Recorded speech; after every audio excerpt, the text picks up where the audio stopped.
What's up, guys? You're watching another episode of the Granite Nutrition podcast. We are joined again by Steve Gordon, and today we are having a special guest, Daniel Derryberry, Mr. Tennessee, 2025. Yep. Open bodybuilding, the real deal, Mr. Tennessee, undisputed. I appreciate that. But I try not to get a swollen head on that. Oh, dude, no, man, that is a title that absolutely deserves respect and reverence. Like, those are legit. Back in the day, those were, I think they still mean something, but they had a certain level of respect to them, and I just want to make sure I convey that because it's a big deal. I appreciate it. Like, in terms of the amateur ranks, I think that's arguably, being your state champion is one of the biggest deals there is. Yeah. But we're just it was a surreal moment. Yeah, I bet, man. Winning an overall, let alone, the state, could be amazing. We're just going to do a little background for this is actually my first time talking with Daniel as well, so I need to get to know him as well, and then we can get going from there. So where are you from? When did you get into lifting? Just the basics. Oh man, well Stevie will know a lot of this, but I was actually born in Memphis, Tennessee. I've moved around quite a bit, so I typically, whenever I tell people, oh yeah, I'm from Memphis, it's like, oh, you grew up in Memphis, but man, I've been all over the place. I lived in Kentucky for a time. I lived in Ohio, and I've settled down here in Clarksville with my girlfriend now. We live together. But bodybuilding, man, I'll say that I got into the realm of bodybuilding whenever it started to become rampant on online, media. Social media wasn't really established yet, but YouTube was starting to become established, and bodybuilding.com was becoming established. So it's about my first introduction 2016, 2018 type area. 2014, 2015. Yeah. Okay. Yep. 2015. I think I was in 8th grade at the time, and I had discovered, oh man, I think it was a video bodybuilding.com had released with the Arnold blueprint. That was the introductory to what got me into bodybuilding. Was back when they had free training seeing programs. The success of Now you can't even access bodybuilding.com, I don't believe, without paying some kind of subscription now. But they had all of it free. You had your Body Space account where you could track all your workouts on there. And it was the Arnold split. It was the chest, back, shoulders, arms, legs training split. And man, I'll tell you, like, when I go back and look at it now, I realize, oh my God, no wonder I didn't really progress as much on it, because it was such high volume. He had you doing like 5 sets of 10 to 12 on squats alone, and then doing, however many other. Oh, really? The blueprint to mass or whatever. And I'm sure or living large or whatever. Yeah. Oh yeah. Living large. That's what it was. I'm sure that I added like 5 sets to everything too, just cause.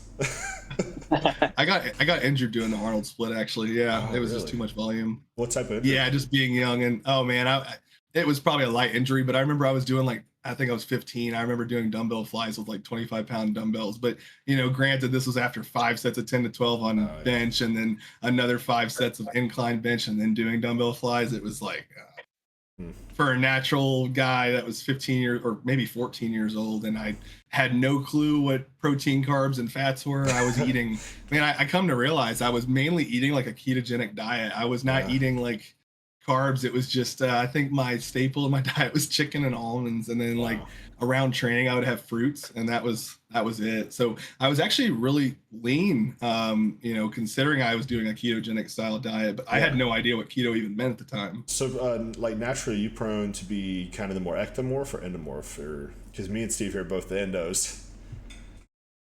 So endo being, because I have to remind myself, endo is more like that body, the higher body fat. Yeah, I'm trying to sound fancy. Long story short, were you fat or were you shredded growing up as a kid? Yeah, I get what you're saying versus the mesomorph. I like to say I'm in the middle. I don't find it like extremely difficult to put on weight, and not necessarily to cut either. I would say if I had to choose between the two, I definitely can put on weight easier. Than cutting. But I was never like the quote unquote hard gainer.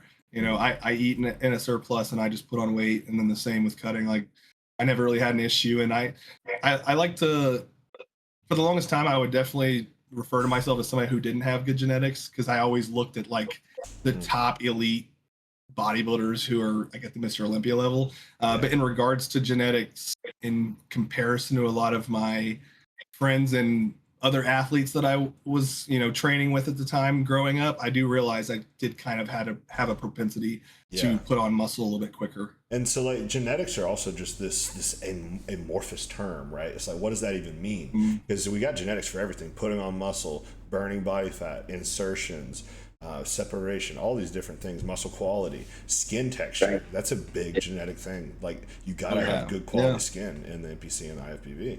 But I can tell you right now, you've got pretty good genetics, man. We're all our own harshest critics, but like your work ethic is there. But like I have never, because how old are you? You're 23 or 24? I'm 23. I have never seen someone your age, because I'm 25, so I feel like the old man here. I've never seen someone with your age have that level of quality, crisp separation. Like it's nuts. The look you brought to both, was it North Americans? To both your state win and the North Americans is crazy. If you would have told me you were 32, like just with the quality of the skin texture and separation, I would have believed you. Man, I really appreciate that. It's funny you say we're our own harshest critic, because I will always look at the individuals who are either younger than me, if not the same age, who are already doing better, and I think, oh man, I'm trash, But then like there's always that. Yeah, I just looked at his photos today, and I was like, wow, 21 years old, the dude's already at the pro level in Classic Zeke ring. Like that's incredible. But yeah, in regards to like once you remind yourself that you're also on social media where you can see the top individuals, you have to remind yourself like, but there's a lot of people that want to be in your position. So it's always that reminder of like, yeah, here's what I don't have, but also how many people wish they had what I had. And not to mention, you kind of mentioned that where I'm at right now at 23, it's a learning experience thing. And I'm sure both of you can definitely agree that you have to go through a lot of trial and error. And God, if I could go back in time and tell myself what I should have done at X, Y, and Z time, and when to start performance enhancements and how to get financially stable to do it the correct way, I'm sure I'd probably be milestones ahead of where I am right now. So really the progress is only, yeah, exactly. Yeah. And I think the progress has actually been more significant within the last year, because I'm just now at a point where I can do this, the way that I want to be doing it. Still not ideal, of course, because if I had control over everything, I wouldn't be working shift work and industrial maintenance, but hey, it pays the bills and I'm making the most of it. So, but I appreciate that a lot. That's one thing that I did get a lot actually, was whenever I was getting the videos from Gilco Productions at Tennessee State, people were like, man, your skin is just so clear. And I'm like, they're like, what's your skin routine? I'm like, I clean my face with oil-free facial cleanser. I don't really exfoliate of any type. I shaved like everybody else did for the show, and that was about it. But I have good skin. But I had the same I have thing. all the things: hair loss, acne, gyno. I'll take the hair loss all day long. Oh, absolutely. I noticed my hair started to thin, and I told my girl, I was like, well, prepare for me to shave my head, because if it's starting to thin now, I'm not going to go through the high maintenance upkeep. Dude, my hairline has been here since I was like 17 years old, so I knew that train was coming. But that went quick for me. Oh yeah. But that being said, we're all still super, super young when it comes to bodybuilding. 25, 22, and 23. It's like we're all still babies. That's the thing that we got to realize. To be honest, you're not even in your prime until, what do you think, Steve? Like 30, 35, maybe? Early mid 30s. That's something. Well, at North Americans, I saw Jason Lau, so I did. And I think we see these guys like Anson, and they're super impressive. Another guy, Elliot Darman. I think that's how you pronounce his last name. Yeah. Crazy. I don't even understand how it's physically possible to be that big at that age, right? But I think you're going to get to where you're going to get. And I think everybody can get to a certain level of muscularity, condition, dryness, hardness, just with putting in the work. We're all going to get to a certain level. It's just we have different pathways, different stones. Yeah, it's like a different timeline for all of us, right? Yeah. I think we'll all have that final look that we are chasing, so long as we stick with it. It's just some of us is going to take longer to get there, some of us get there a bit quicker. But I have noticed with those, not necessarily Anton, he's too young to see it, but it seems like with a lot of these guys who peak super, super early, they kind of burn out in the crash. They burn out quick. They could go out early. I was going to mention another guy who's really young that you just like look at him and you wouldn't realize he's this young. He's not a bodybuilder, but just in general. The Andre Smaev guy, he's like 23, 24. You know who I'm talking about, right? He's like the big Russian dude who benches tons of. No, he's just a crazy weightlifter. So he is really big. You don't know who he is? I don't think so. If you look, Man, there's a lot of people out there like that, though. That's why it's hard to even keep up. Yeah. You see a lot of those guys on social media now. Andre Smolev, I don't know. If you look him up real quick, and you'll probably notice him, but he's just a big Russian guy that blew up for benching tons of weight at like 23, 24, and he looks like I know who you're talking about now. Yep. Yeah, he looks like a bodybuilder almost. If he like cut down, you could probably compete. But yeah, he's like 23, 24 years old, but you look at him, he looks like he's 35 or even up there. You higher. said Andrea who? Smaev, so it's like Smaev, I guess you could say. You could probably just do his last name. Yeah, you could probably just do his last name and pop up. But I mean, aside from him, you got a lot of other younger guys too, like you said. Genetic Anomaly is another guy, more mainstream, who's pretty young. I think he's only 22. But yeah, they're peaking really early, and like you said, the elephant in the room, Sam Sulek. Sam Sulek. I mean, I love the guy too much, Tate. Yeah. Yeah. Like, I mean, man, genetics alone and being able to eat like that and not just shit your pants every second of the day. Yeah.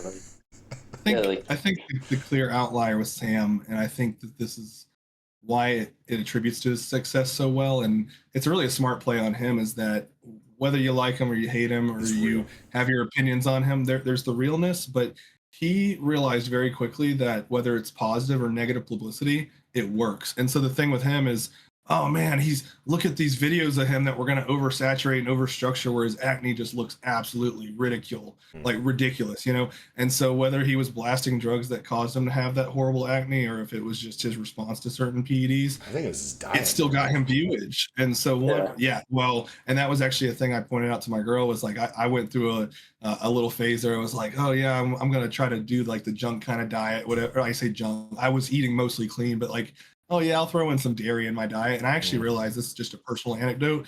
I have genetic cystic acne. Every once in a while I'll get cysts, seed cysts under the skin. And I've even gotten one removed that was like very superficial and you could see it. So I got it surgically removed. But I noticed as soon as I started drinking a lot of dairy in my diet, I was getting cystic acne, which granted, once I stopped, I realized my body was catabolizing it and essentially absorbing it, getting rid of it. But I was like, oh, maybe that's why Sam's got such horrible acne. Maybe it's just his diet.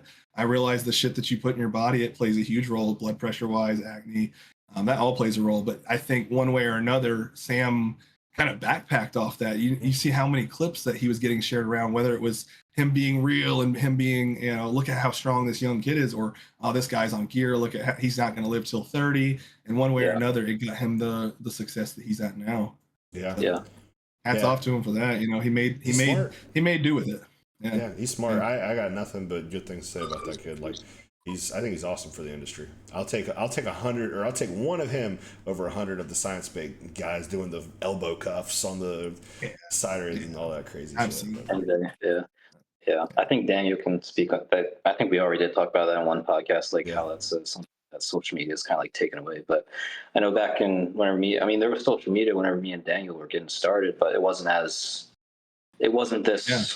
science-based social media. It was like Rich Piana and you had all the fake natties. That was like a huge thing. It was like how many guys were. It's actually, I was just having this conversation with a kid last night, and I got frustrated because I wanted to come home and spend time with my girl, but people love to just solicit free advice from me. And this guy who's younger than me, he was 19, bumped into me at the last minute when I was walking out of the gym, and he starts asking me all these questions. And I told him, I said, you literally remind me of me when I was your age, or if not younger, of just like, you're focused on the wrong things. So question. Whether he's natural. Yeah, go ahead. So what was the first thing he said to you?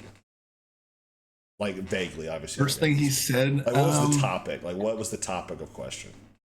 Well, he's come to me a couple times now, but the first thing, I literally just told him, like, be careful, because he was the last one in the gym for the night. I was just like, hey, see you later, man. Be careful. Don't get yourself killed, whatever.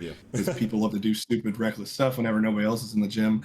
But he wanted to ask me something about, like, oh, do you think I should stay natty or whatever? Yeah. But this had been like the third or fourth time he's done that. That's my point, man. Like, it's 2025. I can tell you in 2015, when I started working out, if you went up to a big dude in the gym and you asked him, hey, what's your cycle? He'd punch you in the face. Yeah. I'm not saying we should do that, but there used to be a certain level of taboo around the topic that, for whatever reason, for better or worse, has just been completely eviscerated. Like, it's gone. Yeah, I was gonna say, like, even like you said, for better or for worse, but like we have fake natties. There isn't really, they're still fake natties, but it's we almost have. It's almost like the fake natties aren't fake natties anymore. If you know what I'm trying to say, like, they don't have the same kind of influence as they did back then. Yeah. Back then, having the influence of fake natties, I mean, because I don't we think would be anybody cares natty. anymore.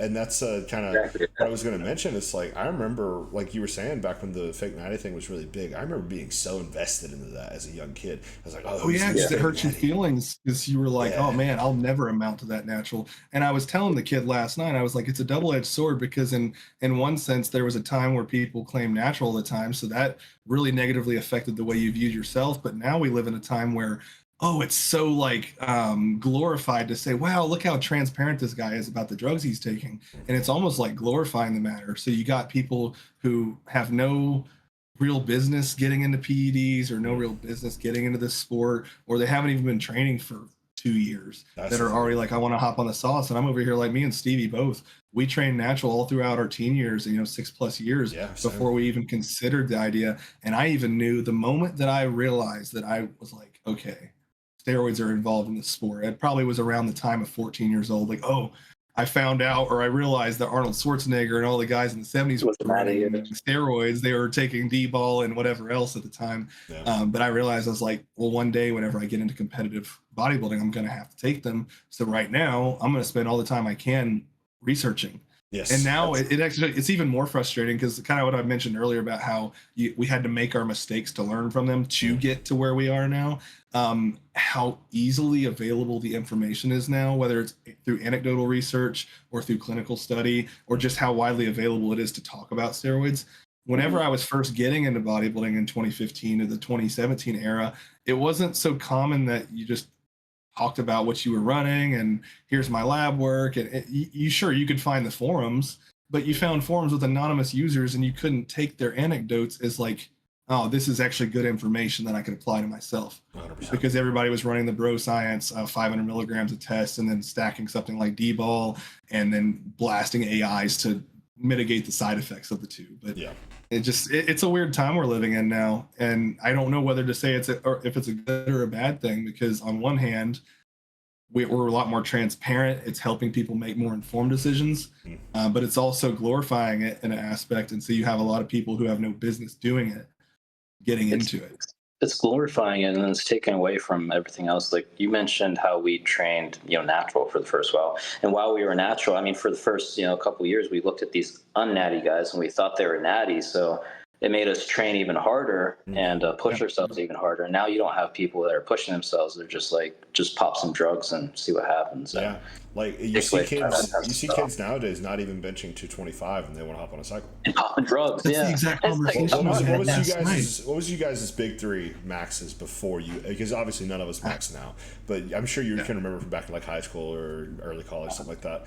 I did powerlifting. Okay, yeah. Yep. So my numbers are going to be very minuscule compared to yours. I think I did a 315 bench naturally. It may have been 305 or it may have been 315. Squat with horrible form, probably like 4.5 plates, maybe 5 if we're talking like a quarter rep, maybe a 5-plate deadlift. And to me, those numbers are not big. It's not bad. To me, those numbers are it really isn't. But I don't see them as being like strong. But like you see kids nowadays, yeah. There's room to improve it, but that's still significant, is what I'm trying to get at. Like, you can chase those elite numbers all day long, but at some point it's going to get less and less. Like the diminishing return of strength accrual at whatever body weight you did those numbers at, it's like, okay, you're kind of at that limit. And once again, it kind of goes back to the conversation of like, while strength does correlate to mass to an extent, you do realize at the end of the day, the 1 rep max really doesn't even apply to building muscle. It's a display of strength, not a builder. It's a display of strength. Yeah. So for me, and I'm sure Stevie will kind of grin whenever I say this, but I'm almost certain, and Stevie, forgive me if I'm wrong on this, because I squatted 600 pounds when I was 18. So you think I remember better? 205 pounds. Well, because me and you were in that group chat, we talk a lot. Yeah. I'm pretty sure I went through that stupid phase at the time. I was around 18 years old. I didn't know where to. I didn't know where to buy the shit at. Actual performance enhancements, but I knew where to get SARMs, and I actually went through that phase of like, oh, let me try out some SARMs just to get like the experience of it. And so I ran a Rad 140 cycle, but I'm almost fairly certain that I had squatted 600 naturally, and it was shortly after that. This was around COVID, so I got to just spend all the time in the gym. I had a home gym, and so I squatted 600. I never got it on recording, but I benched 365 one time, but I didn't feel like it was a valid PR because it was with elbow sleeves. Besides that, I only ever did 335 or 345, and then I deadlifted. I think it was 585. Yeah, 585. Yeah, so those are definitely those are very good numbers. That's probably whether it was natural or not. It was around that time that like either I was semi-natural or I just started dabbling, so I was already kind of at that strength level. So subtopic on SARMs before we get Steve's numbers on the SPD. Worst blood work I've ever had in my life. Yeah. Just like 10 to 30 mgs of either RAD or S23 or something. One of those pieces of garbage. Liver elevated into like the 4-500s. HDL terrible. Everything terrible. Really? Yeah, I've done. Yeah, nothing has even touched that. It's insane how harmful those things can be. I had no idea. Yeah, I ran Rad 140 at 10 milligrams a day, and the only thing it actually really did for me was just crush my natural testosterone. Yeah, that too. Yeah, I didn't know any better, and I think I was just so desperate to get into the world of performance enhancements, but I really just didn't have an idea on where I should be buying them. And I actually think at the time that when I was considering it, you actually had to be 18 because you had to provide your ID on these Bitcoin sites to buy Bitcoin just so you could buy gear. So it was the only way you could buy it legally without having to buy Bitcoin. Now you got Amazon Prime. Pretty much, yeah, basically. But yeah, so basically. What were your numbers that you peaked on naturally, Steve? I followed in Daniel's steps for the most part, almost exactly. I mean, I think it was 175 pounds body weight. I take credit for that, by the way.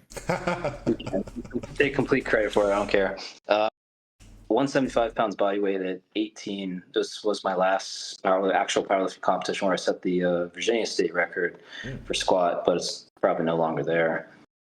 It was 501 squat.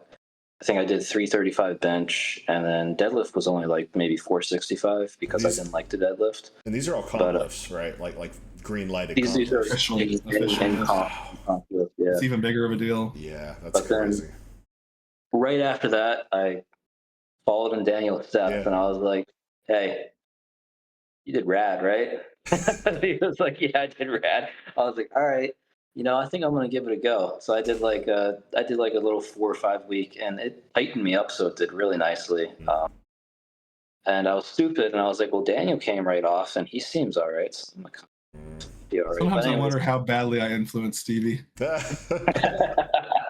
About like Stevie was like just a little bit younger than me, and everything that I went through experience-wise, I would then report back to him and tell him what I was doing, and then he'd like be like, I think I'm gonna try that. Sounds good. Let's give it a whirl. Yeah. I'll say that whenever I did actually hop on actual testosterone, I feel like Daniel was at a point where he was like, he kind of told me, he said, "Don't do what I did," and I took it a bit of a smarter approach to definitely smarter. My first year. Yeah.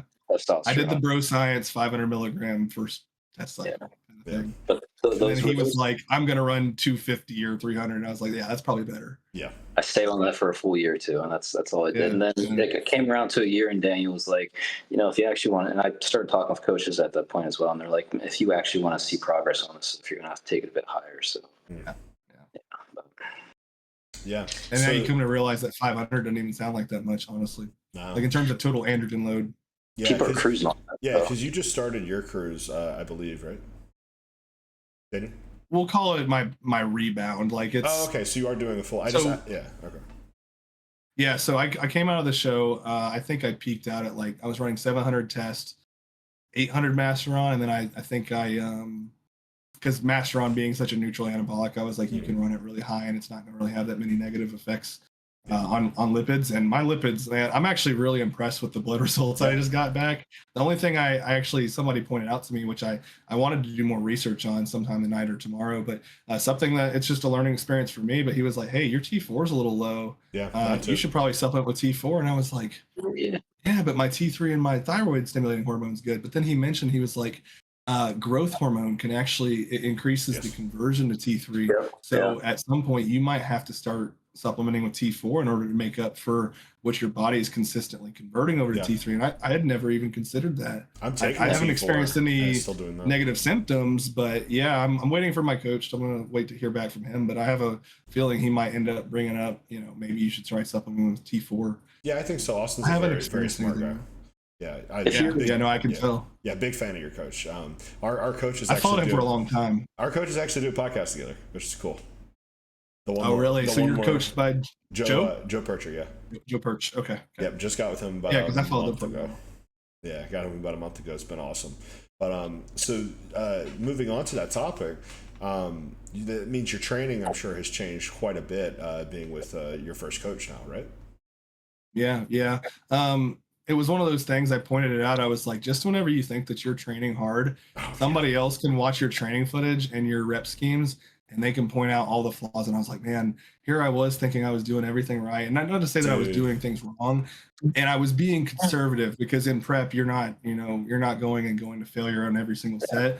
The difference here is that I was doing a lot more higher volume. And I even had expressed to Austin, I was like, listen, I've treated the gym like a therapy session for the longest time. There were weeks where I haven't, and Stevie's going to laugh because he knows, there were months where I would not take a single rest day, because I just loved going to the gym. So the way I would set up my training split was, everything's going to be split up every 4 days, because I had a chest, back, dedicated arm day, and then leg day. Dude, and I would just continue to repeat that cycle. Tell me if you've done this. For a good chunk of my rebound here, I was doing 2-a-days. You ever do that? Oh, I've definitely done 2-a-days. Yeah. I've definitely done 2-a-days. I was doing the old Justin Compton method of doing 2-a-days in the rebound. Instead of doing a lot of cardio, I was doing a lot of training. I've seen. He's got me doing 5 days a week. Yeah. And I tried to do 6 days a week, but my training has finally progressed to the point where I can't physically do 6 days anymore. That's what he's got me doing. Like the way I'm training right now, I have to have those rest. When you say having someone breaking down your training and you thought you were training hard, that's the same exact experience I got with Joe, man. He stripped my training down to its core and is like, this is what we need to fix. And it's been insane. Having somebody, because the coach I was with prior did not touch my training for 4 years of being with him. Would occasionally ask for a video, but we mainly just worked together on the diet. So I was doing my own thing on the training, and man, I was doing everything wrong.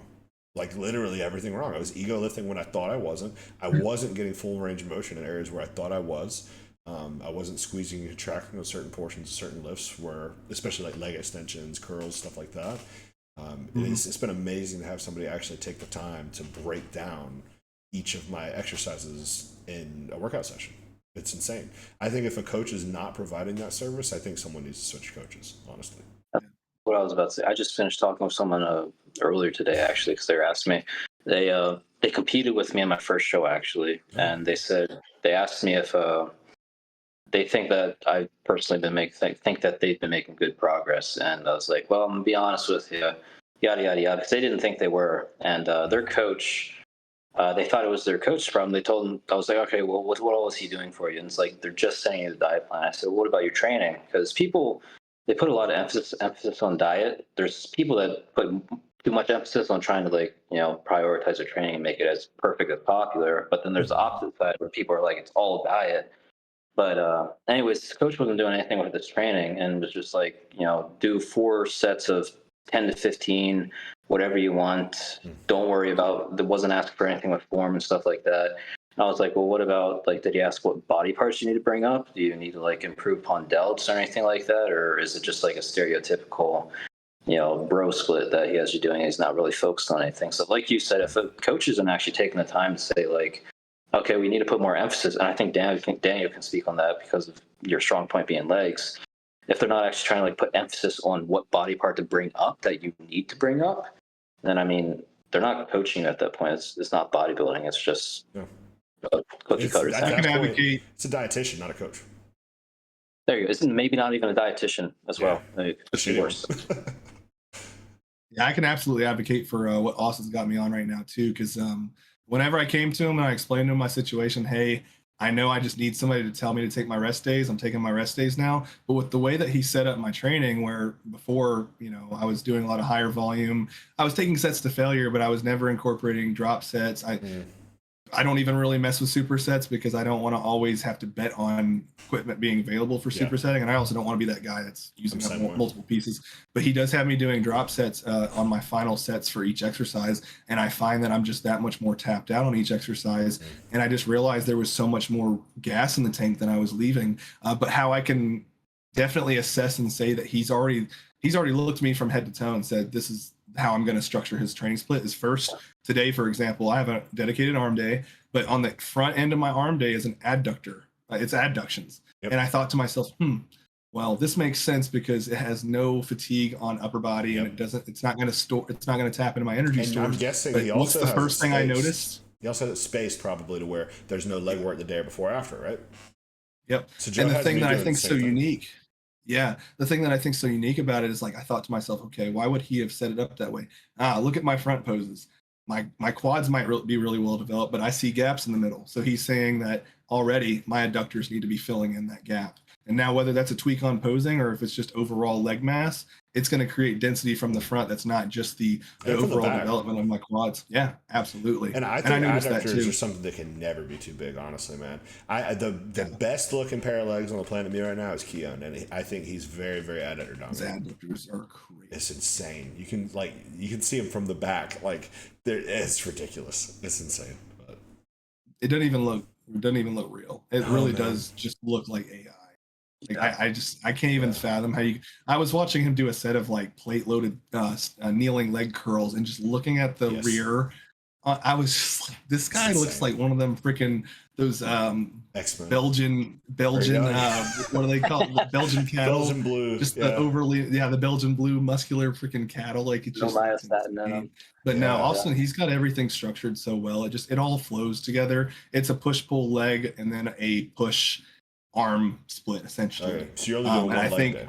That makes sense. Yeah, it's one leg day. It's mostly abduction, adduction, and then hamstrings, and a light amount of quads, which I think works perfectly for my situation. Where before I was doing, I was hitting legs every 4 days, and I think that I'm sure Stevie probably recognizes it too. But what I notice about me is like, I can train everything freaking hard, but I always noticed at the front end of an off season, I'd always find that I'd start progressing on the upper body. But as soon as I started to get further into the off season, I would plateau on everything besides legs. So it's almost like legs were just taking up such a huge systemic fatigue, like recovery hole that I was having to recover from constantly. I think it was just, that's where I realized like coming out of the show is like, I had to put pride aside, right? Because my first initial goal here was I want to try to turn pro on my own.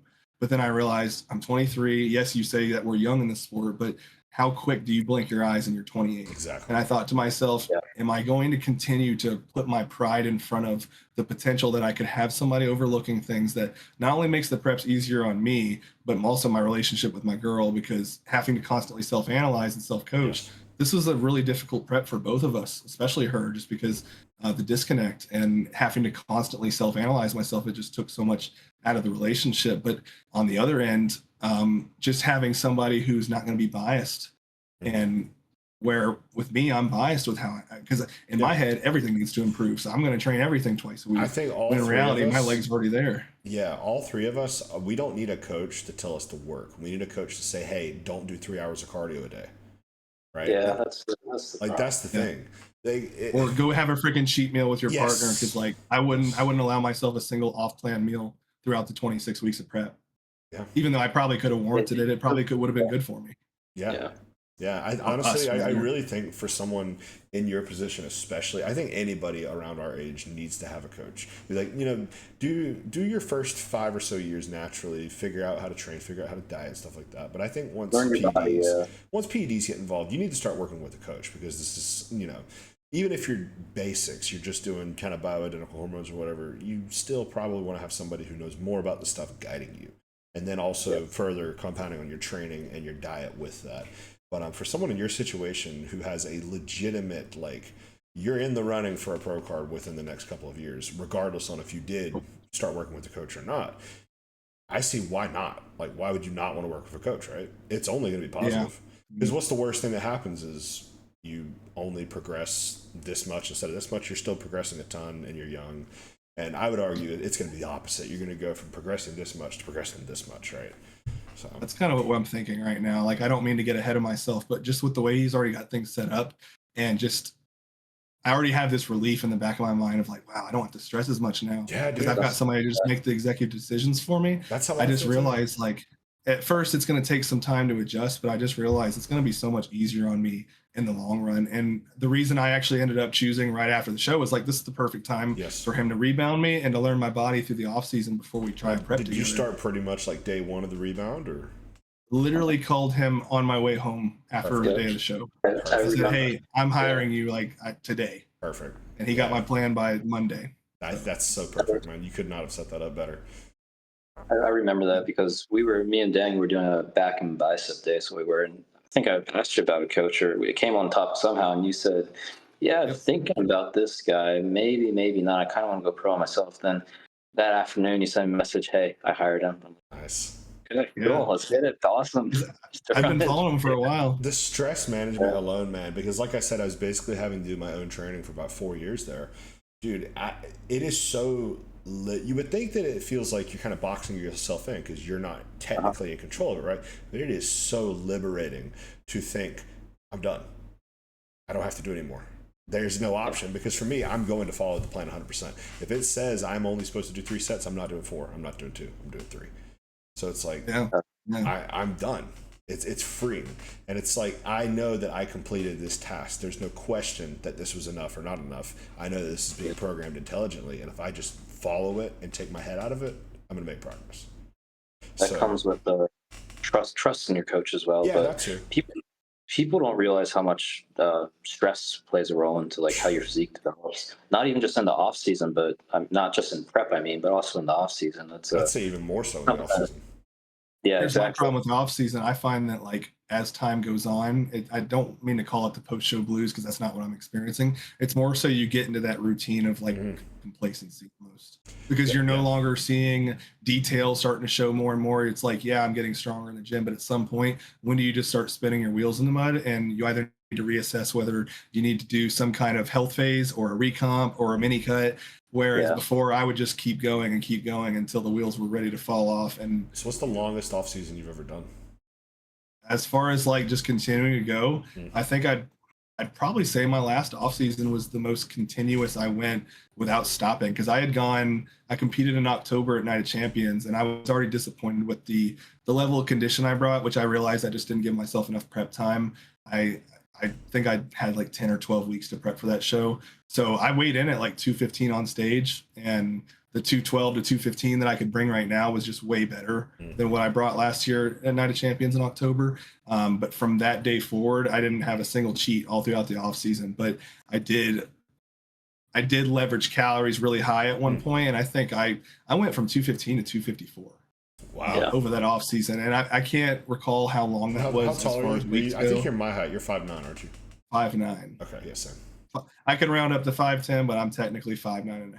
I used to be 5'10". I ain't 5'10" no more. That's all I know. Because when they hided me in, man, I had to stand up straight, get that 5'9". Yeah, that's why I didn't do Classic anymore. Because Classic for me, they were hiding me in at 5'10", so 202. Well, I dieted at 202, and I had to lose leg mass. That was like the first muscle that just came off. But when I got down to 202, man, my legs shrunk, and people are like, "Man, you have such a small waist." I'm like, "You do realize my waist is 31 inches around, like."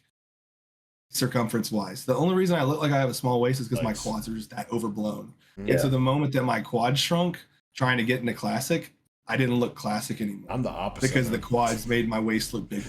I'm the opposite. My waist, like if you put a tape measure on it, when I was 197 on show day, I think my waist was like 26 inches or some shit. But it doesn't look that small because my hips are wide and my legs need to come up. Yeah. Like I used to wear, I don't do it anymore. I found just practicing better waist control through like vacuums and planks is better. But I used to wear a women's extra small waist trainer when I was yeah, because I've seen guys try out waist trainers, and I've questioned the validity of them. I think what they do is they enforce the consistent contraction or maintaining of your tight waist, You would and it think. kind of goes hand in hand with stomach vacuum. For me personally, I used it as a crutch, I believe, because what happened is my lower abdominals got so weak to where I would have to really focus on posing them and contracting them. So you would notice in my stage shots, which I will no longer be doing, I had to kind of pull the vacuum on my quarter turns because I could not flex my abs and not shake like a tree. Yeah, That's why I don't wear a belt for most of my stuff in training. Like I know I see a lot of guys use a belt, and granted, I'll utilize a belt depending on the movement if I feel like it's putting my spine in a bad position. But I've always trained as little of gear as possible because I want to make sure that I'm not relying on something. I'm getting that way now. I've always been a equipment abuser. I've got a lower back thing where I've got an extra spinal disc just randomly mutated in the spot where there's only supposed to be one. Yeah, so it's just constant lower back tension. Like that's why I was wearing a belt during my last push day video, when you obviously don't need a belt for push. It's just sometimes it flares up a bit, so I'll need it for that. But since I've started, on the subject of training, since Joe's gone over my training and made sure I'm getting proper range of motion, proper execution, not ego lifting, I don't need to wear knee wraps anymore or knee sleeves. I don't need to wear elbow sleeves anymore. I don't need to wear wrist straps. My joints feel amazing. It just goes to show you how much we can use that stuff as a crutch if we're not careful. Exactly. Whenever I can see the application for them for sure. Like there's certain movements where if I'm not focused at, like for example, on a dumbbell press, I can't say I've utilized it as of recent, but I know if there ever comes a point where my triceps are hindering my ability to maximize the stimulus on my chest, then maybe elbow sleeves, right? Or if there's some wrist issue there with stability. But if you're able to kind of keep everything as equal as possible to each other, I say why not? Yeah, and I've always been a tricep dominant presser, so that's pretty much never going to be an issue for me.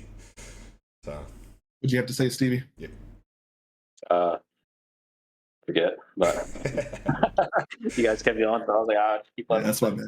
It's gonna be something like. So what is your training? So basically, from what I'm gathering here, Daniel's kind of focused on upper body development right now, with a primary more focused on push, if I'm correct, right? You said you had 2 push days. Yeah, mainly chest, delts, and arms. It seems like is what we're focusing on. And so he's only got me on one back day, but he's only got me doing one back day. But honestly, I think in terms of back development, a lot of people pointed out, dude, your lower erectors are insane. I'm like, I don't know. Maybe it's from all the deadlifts and everything else I used to do, 100%. But my upper back is all that really needs a lot of work as far as density goes. And that can never be too big. Same thing with adductors. No. And I'm still going to keep working on my erectors too. He's got me doing back extensions, so I'm doing those with weights or whatever. So and then for me, my focus, I have no ass, so we're glute focused this off season.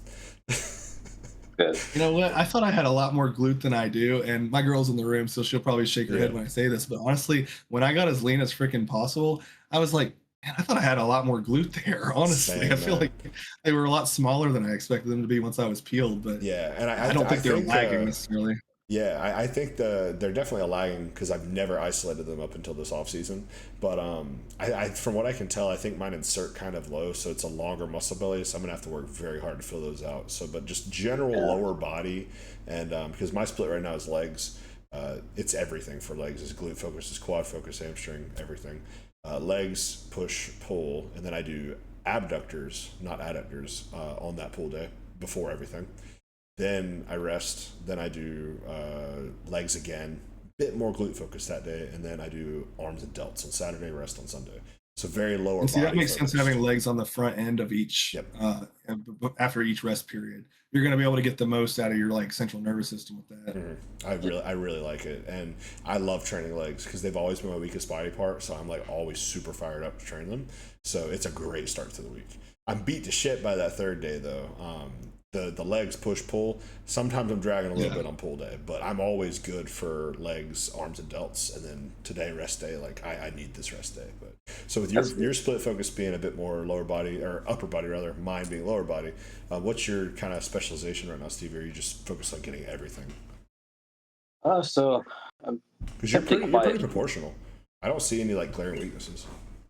I had someone, Paul, Daniel will know Paul so well, but one of my old friends, he called me out with how I was posing my legs in my most recent shot, and he said if you pose your legs better, they'll look the way they're supposed to. You're squeezing on your adductors on both legs, and you're trying to show hamstrings on both legs instead of just that displayed leg, right?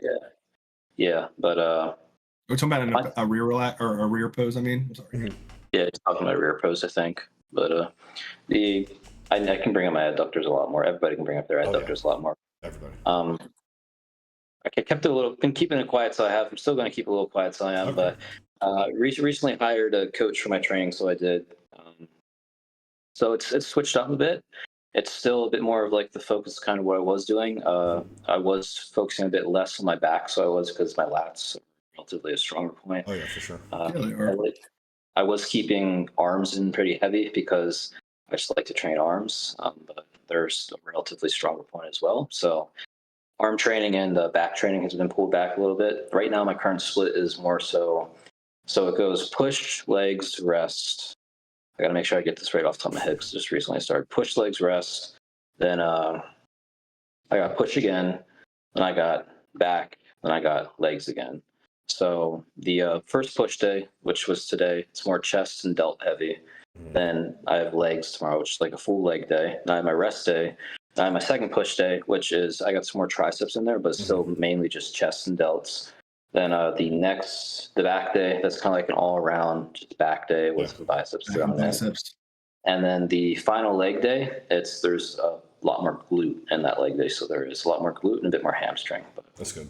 and then I have another rest day, so 2 rest days now, which, like Daniel, didn't like them, but all of us are in the same boat there for sure. Yeah, man. Taking some maturing. It's taken a lot of maturing. I will say I've never been someone that would do 7 days a week fairly often. I definitely did back in high school a lot, but again, always watching like Rich Piana and Jay Cutler and guys like that. Not to say that those two are anywhere near similar comparisons, but they were kind of the two guys that were really popular when I was getting into it, and they always did. Yeah, they always did emphasize having at least one rest day. And Jay Cutler has some programs where he did 7-day training, but it was majority 6. So I would just train up until Saturday, rest on Sunday. But shit, I probably did 6 days. I structured all of my 7-day training around Jay Cutler's training split. Did you get That's how I justified it. Did you get that one training program he has where he's got the 2-a-days on it as well? If I could afford to do 2-a-days, I would with my work schedule. But I mean, I would basically just lump them all into one training session. Yeah, because he had a 7-day-a-week, 2-a-day training program. Yeah, because he would do chest at one time and then delts at the other time, and yeah. Keep on clicking off on me, but do you have that program, Dave, by chance, Anson? Yes. If you do, just drop it in the chat. I've never seen it. I want to look at it, but yeah, I'll make note of that. I'm gonna have to find it. I want to see what I do. I've got a bunch of I've got a lot of John Meadows programs. Yeah. I think this cool thing with Stevie right now is that, at least from what I can gather, is that Stevie's still kind of in the early stages as I don't want to call you like a serious bodybuilder, but you had to go through that stage of going through school and you had only started dabbling with really low amounts of androgens. I think that your potential for growth is still really untapped. I mean, if you look at my my progress from this past year, I mean, I can send both you guys some shots, but just in January of this year, I have a picture of me at like 175 pounds. I'm 190 right now. That picture at 175 pounds, I was fatter than I am, so my condition wasn't as good. I remember you sent me that. And that's only like an 8 or 9 month difference of 20 pounds of muscle right there. But and another way to tell is like I'm not bald yet and don't have a beard like you guys. So you join the club soon enough. Get on enough master on, you'll get a beard. Yeah. This is like a little over 2 weeks of growing it, and I told my girl just let me know whenever I need to trim it back. But I was fortunate. I was like, man, once I started seeing my hair thinning, I was like, well, thank God I can grow a beard at least. Yeah, man. Yeah, I'm a hairy bastard. Unfortunately, I have to shave my entire upper body like every single week, or it is unmanageable. Oh well, I joke all the time, and I say that all my hair transferred from my head and went to my back, because now my back is like I have to have her shave it at least once a week. This tank top will sit up like this if I don't shave for 2 or 3 weeks. It's awful. Yeah, but man, the whole where he is right now, it's really cool to see where you are at 22, and then looking back on where I was at 22. Yeah, you're in a great spot, man. Like I was telling him on our first podcast we did together, like he's got some potential for sure. It's really cool to see. I think it's fun to look back at where we all started and we're all at, because I mean, where you're at, I mean, it's great sodas for 25, especially with where you started, and then where Daniel's at, like you said. But you mentioned your Rich Piana stage. I remember seeing you in your Rich Piana stage with your 5%. Rocking the 5%, hardcore, man. Yeah. Spending all the money on the all day you may and the real food. Heck yeah. Hey, Stevie, I have to ask, because I don't want to, I'm not putting names out here, but have you had discussion with Anson about your bad coaching experience? Yes, somewhat. Okay. A little bit. I don't think we said names though. That's the only thing. No, I didn't name names. Yeah, I'm not going there. But I just wanted to see it. I wanted to make sure you had touched on that, because that was one thing. I was kind of like in real time watching that happen to him, and that was just such a frustrating time for me, because I've got a horror story too. Also. Oh, do you? I'd like to hear it. Imagine being in contest prep, and Steve knows this. Imagine being in contest prep and it taking 4 days for you to get a reply to a check-in. Or not even probably late stage prep too. Yep. So I basically had to do I pretty much did my own contest prep, because what would happen is I would send an update, and then 3 or 4, sometimes 5 days later, I would get a response with a diet update. And it's like, dude, in a contest prep, if a change needs to happen after check-ins, like you didn't lose weight that week or you lost too much weight, you got to go now. You got to make a change. It needs to be starting the next day of check-in. Yeah. And thankfully I was pretty good at guessing what he was going to do. And it almost ended up being the identical changes most of the time in terms of cardio or food or whatever. But I was having to do that, and there were certain times where I would do all my meal prep on Sunday, and I would sit up until like midnight Sunday, like, okay, I'm going to wait to do my meal prep. Waiting to see. And I would just do it anyways because I couldn't stay up any longer. And then I would get a text 2 days later, and I'd have to physically go through all my meal prep containers and either take out, or it was never ad food, so it was just take out rice. But yeah, and then that continued for basically 12 weeks of my rebound, and I finally just had enough of it and got withdrawn. That would have been a quick drop for me, and that's not that I've been with Austin long enough yet, but it seems like every check-in we've done so far, I'm already able to anticipate what he's going to say, and that was like my biggest thing behind waiting for hiring a coach. And I told Austin this specifically. I said the reason I held off for so long is I figured I want to have enough experience and knowledge within my own foundation that whenever I work with a coach, it's back and forth feedback. It's not you're going to feed me the plan and I'm going to just ignorantly follow it and not have any of my own client feedback that is actually relevant to like us getting the best progress and actually knowing whether you're filling me full of shit or not. And the great thing so far is like every step of the way so far, whenever I first called Austin the day after the show, I said, hey, I just crushed my estrogen for the last few weeks. So my initial plan is to get on a light test and NPP cycle for my post-show rebound. And he was like, oh, that was probably what I was going to recommend anyway. I was like, yeah, I have an understanding of what needs to be done at X, Y, and Z time, right? I just need to have somebody there in my ear in case there's ever a point at which I'm, second guessing myself. So that's definitely a great thing with having that self-coach experience is that, and this kind of ties into, I guess I'll make the announcement here because it was on the Q&A questions. I only had 2. Okay. One of them was from Cody Neary. He said, do you have any special news? And I haven't even announced this to CB yet, so this will be the first time I announce it. But Cody Neary, he's a pretty popular coach. He owns the business Team Limitless. He's hired me as a coach now, so I'll be working under him now. Man, whenever I started putting out the $80 a month coaching or whatever, he was like, I wish you would have told me that you were going to start coaching because I've been looking for, experienced young athletes like yourself. And I was like, listen, I have nothing against it. So I signed the contract last week. Nice. Man, it's really only got upsides to it. I looked over the contract, and awesome. One of the key benefits I'll tell you that I got out of this is that not only am I going to get to work for a reputable business that already has clients looking for, coaches, but he's also offered me his access to his J3U university course because I was planning on investing the $1,000 for the J3U course myself. But I'm basically reviewing right now, like all the information is kind of information I already knew, but now I get to go through it and have like a standardized way of saying, okay, I've done X, Y, and Z. And a lot of it's kind of just, brushing up on information, but that's a cool thing. And then I don't know if y'all know who Dominique Kuza is or Dom Kuza. Heard about that. Apparently he's hosting his own form of mentorship program, and he got with Cody at one of these last shows that Cody was at and was offering this mentorship to Cody, and then Cody negotiated with him about adding all of his coaches that he's hired, so me and a couple other coaches, to join along in that mentorship. So apparently I'm going to get to be in the mentorship program with Dom Kuza as well. Awesome. So that's going to be a lot of good experience that I'll be able to get, because ideally I'd love to get out of maintenance eventually, but there's only one way to do that, and it's to go one step in the right direction. You're taking a big step in the right direction there, if that's the goal. That's awesome. Because that's the hardest part about being coach. Like I really think that, especially when it comes to lifestyle people, coaching is not that difficult at the level that we're doing it at. I think where it starts to get really, really hard is when you have people doing shows every other week. You have people doing multiple people on a show, stuff like that. I think the hardest thing for coaches at our level, I only work with like one to three people right now. I think you guys probably work with a few more. So the hardest thing for me is just finding right clients. Yeah.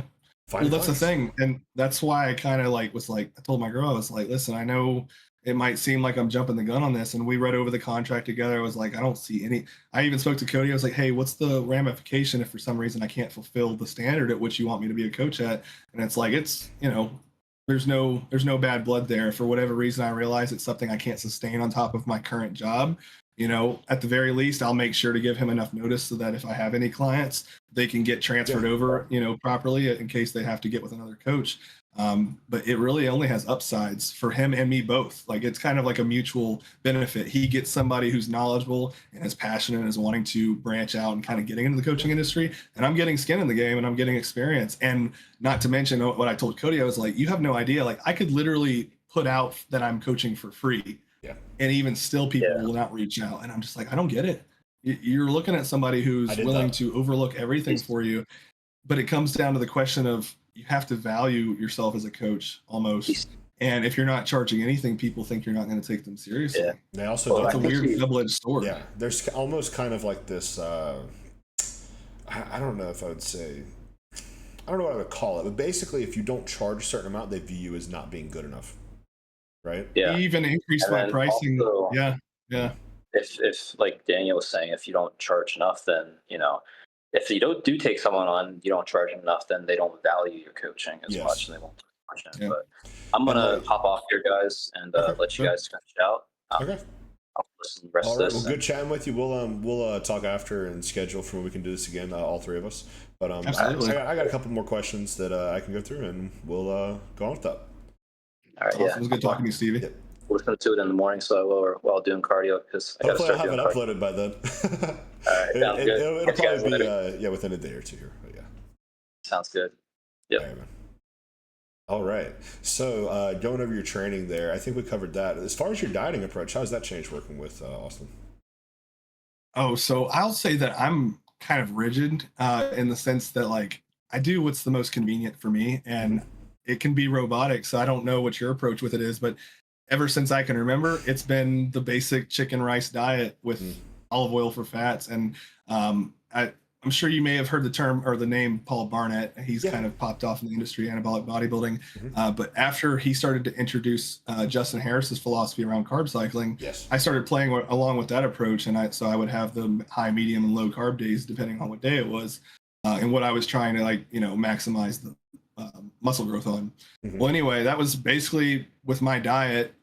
I just wanted to be as simple as possible. So I was just doing the basic chicken, rice, spinach, olive oil diet. I had a little bit of fruit added in there and a little bit of veggie, but, and I always thought, like, oh man, now that I'm making more money, maybe I should try to add some variety, not just for the sake of having variety, but Austin has changed that up immediately. And that's something that I've noticed so far was, he changed me from where I was doing 6 meals a day of just chicken and rice or whatever additives I was having around my pre and post workout meal. He's got me basically, one meal is chicken and rice, one meal is ground beef and rice and some veggies. And he's got some fruits in there too, of course, but he's got me doing cream and rice with protein powder. And he's got me doing Greek yogurt with protein powder. And I asked him, I was like, hey, it doesn't have to be like this. If you're doing this for the sake of diet adherence, you don't have to worry about me. I will eat like a machine. I'll eat like a dog every single day. But I asked him, I was like, I told him, I was like, are you doing this for the sake of adherence, or are you doing this for an alternate reading, like, or an ulterior motive? And he basically kind of, the way he made me understand it was that it might be beneficial to have a different have a variety of amino acids rather than just getting your amino acids from one source, like chicken breast, for example. And I really never thought of it that way, besides where I would hear the typical, like Jay Cutler would say, oh, you need to have red meat in your diet. That's going to change everything, you know? Mm-hmm. And so I always considered like this. I even told him, I was like, this off season, I was going to incorporate some ground beef, but now he's even gone and taken a step further here. You're going to have whey protein powder. You're going to have Greek yogurt in your diet. And I'm like, well, it's more prep time for me, though. That's the only negative to it for me, is because I work a 12-hour job. It's much easier to say, oh, I got 4 meals I need to prep for work for today, and each one's going to have 150 grams of chicken and 300 grams of rice and 8 grams of olive oil, and prep it together and then throw it in a bowl. Or on the other hand, now it's like, oh, I got to make this meal and I've got to make this meal and I've got to make. So it takes a little bit more time, but I have noticed I couldn't tell you if I've experienced any positive effect from it, just besides it's more palatable, but maybe it'll benefit me better this time. I know for digestion alone, there's a huge reason to vary your protein sources, especially if you have like eggs in your diet. I'm allergic to eggs, so it's never going to really be a thing for me. Yeah, unfortunately. But I love eggs. Oh yeah, dude, they're perfect in terms of, just micronutrients, even macros in terms of the egg whites. If you want pure protein, you can do a lot of cool things with egg whites too. Like I'm sure Austin will give you like some recipes for like he's got some recipe he does with cream of rice, pumpkin, and something for like meal 7. I remember they talked about it on the. Oh, I'll have to hear that. Yeah, they talked about it on the One More. He's only got me on 5 meals right now, and I imagine once we get in the off season, it'll probably increase, because that was actually kind of hard for me at first to adjust to, because I was normal to more. Because mind you, on a day of work, if I have to sacrifice sleep to make time for the gym, I'm getting 6 hours of sleep and I'm working 18 hours that day between meal prep time, gym time, and work. So to try it for me, where I was used to eating 6 meals within that 18-hour window, to now have to eat only 5 meals, I was having to space out the meals a lot more. Mm-hmm. So I did find that coming out of contest prep, even with Retta as like an appetite suppressant, it was a little rocky for me at first. I was kind of having that feeling of like wanting to come home and eat everything in the kitchen. But I had enough self-control to say, I've been through prep enough times. I've been through the phases of pitting edema in the ankles. I don't want any of that. I want to come out of this prep strong, and I want to make the most out of this post-show rebound. So I'm up. I woke up at 223 today, and that was with some bloating that I think I had just from meal timings yesterday, but averaging 220 to 221 right now. Yeah. And this is coming 3 weeks out of the show. I'm only up, 10 to 11 pounds. And that's perfect. And that's kind of what I anticipated, was a 3 to 5% weight increase to get stable. And now energy levels are back. My libido is 100%. Everything's just you got to be careful, kind of in the green again. You got to be careful too, not going too hard into the staying lean direction, man, because I mentioned how I was doing my own rebound for 12 weeks. I think I probably got leaner from going to 197 to 215. I think I legitimately got leaner in that time. But you can absolutely. Problem with that, I had no libido for 12 weeks. So that means something was wrong. It took me 12 weeks, and the reason it came back is because basically I did my own rebound, and that was about 12 weeks long or so. And I don't know if I put on any body fat. Like I still had lines in my glutes, the little lines that I did have. And then with working with Joe, it's almost like me and him were able to accomplish a second rebound, because I went from 197, 194 fasted that day, so we just round it, say 195, 215, and then I went from 215 to a peak weight of, I think my peak weight this offseason so far has been 240 fasted. And body fat's still decent for offseason. We've cleaned it up a bit, dropped 10 pounds of bloat and water. But so all that being said, I needed to unrestrict my food a little bit, and I was eating 5,500 calories staying that lean. But what I needed to do is I need to bump it up to about 6.25 is what Joe had me on. He had, I think it was 500 protein, almost 900 carbs, and then like 70 or 80 fats. That was our peak food. I think I messed up too, because I made the mistake, because whenever you get into a consultation, or like you send your intake information to your coach, he asked me, like, what have you been dieting on so far? Like, what's your maintenance calories? And I made the mistake. I wasn't thinking when I inputted it, but I don't know if you've heard that within the philosophy that Justin Harris has around tracking macros, but he only tracks direct macros, meaning like for chicken breast. Oh yeah, I'm cutting the fat off of chicken breast. So yeah. So whenever I'm tracking chicken breast, 150 grams, I'm not tracking the 8 grams of fat that's in that chicken breast. I'm only tracking the protein. And then for rice has like a indirect source of protein, or whatever negligent amount. So whenever I'm eating rice, I'm not tracking the protein in rice. So if you go onto MyFitnessPal and you input what my diet was, it would say that my maintenance right now is like 4,500 calories. Yeah. Whereas in my head, I told Austin, I was like, oh yeah, my maintenance is 3,800 because I'm eating 275 protein, Yep. I'm eating 500 carbs, and I'm eating 35 grams of fat. Where if you go into my fitness pal and you take those exact same macros that I'm tracking and you put it there, it'll say I'm eating 330 protein and 70 fat and a little bit more carbs. But anyway, with all that being said, whenever he initially wrote up my meal plan, I was like, oh God, this almost feels like I'm getting back into contest prep diet, like what you prescribed me calorie wise. And then I realized, I was like, oh, it's because I've been dieting on direct macros this whole time. So I told him, I was like, hey, Austin, before we move forward to this is like me dieting still. Like you're probably going to see me lose weight on this diet. It's good that you and made that he was connection, like, though. yeah, because I realized immediately. So like after like the first day, I went ahead and made sure to make him aware of like, sorry, this is actually how my diet philosophy was before. And then he made the adjustment and he's just slowly bumped up my calories. And I think right now training days is 4,600 calories and then non-training is 3,800. And I'm kind of leveled out right now. Yeah, and that's the thing too, being with a good coach, even if you do accidentally give them wrong data, since you're going to be on the plan with them, they're now going to get accurate data collection and they're going to be able to fix it regardless. But it's still really good that you made that distinction. You were able to say, oh, I made a mistake. Because a lot of people would just not report that and be like, I don't want to admit I made a mistake. Which, I'll admit I make 20 mistakes if it means I'm going to make more progress. I do not care. Oh, yeah. It's all about progress. But no, it's been great so far, and it's definitely been a change for me diet wise, just having to have more variety. But I'm actually realizing, because my approach before was the only reason I ate the chicken and rice diet besides convenience was it's the cheapest way to be a bodybuilder. Yeah, I was making last year I was making 35 grand a year working for the city, and poverty wage here in Tennessee is considered 40 grand, like to be considered impoverished or whatever. You know, I think it's about the same. Couldn't afford my living hardly.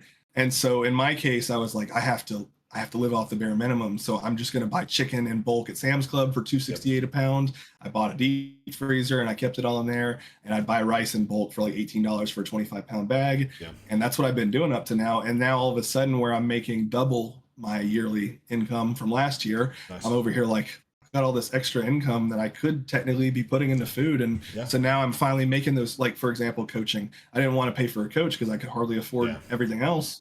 But now I have enough where I'm like, I probably should invest in a coach if I can afford it. Because that's what it is. Like, kind of like what I said earlier, it might speed up the process. If I can turn pro at 24 instead of 27, why am I not doing that? Right. Yeah. And again, it's like, what's to lose, right? What are the downsides? And you more time and health potentially. Yeah, exactly. And more mistakes.